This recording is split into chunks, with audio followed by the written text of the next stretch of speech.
Fanambiroa lehibe goavana kosa no miandry ny syndicat-ny indostria eto Madagasikara amin'ity taona ity raha ny fanamariana izay noentiny Italia mpanatanteraka ity orinasa ity. Ny andinindiny avy hatrany teo amin'ny fanadihadiany Claudia Rasolson.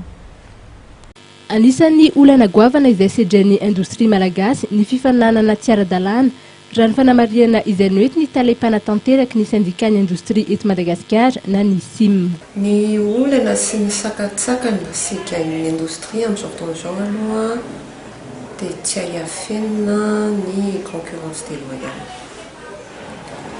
Concurrence déloyale matoa misy dia no tsy fisian'ny bonne gouvernance.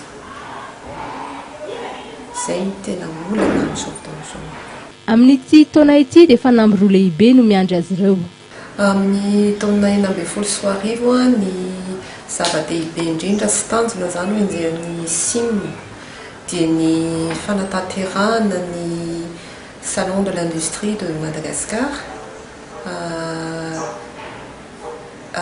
3e édition, dia ankoatran'izay koa dia ny fametrahana amin'ny fiaraha-miasa amin'ny ministèren'ny indostria ny lalàna hifehin'ny indostria sy ny LDM izay ny anarany amin'ny français.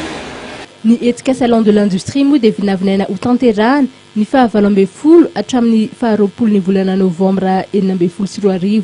Mandeha kosa ny adi-hevitra amin'ny lalàna mikasika ny fampiroboroboana ny indostria. Maro ny tombony azo amin'ny fametrahana izany lalàna izany. Mikasika ny lalàna hifehin'ny fampandrosoana ny indostria amin'izao fotoana izao zany dia eo amin'ny fotoanany adi-hevitra zany amin'izao eo amin'ireo tompona andraikitra rehetra sy izay rehetra ho voakitika io lalàna io na mpandraharaha na ny tompona andraiki-panjakana.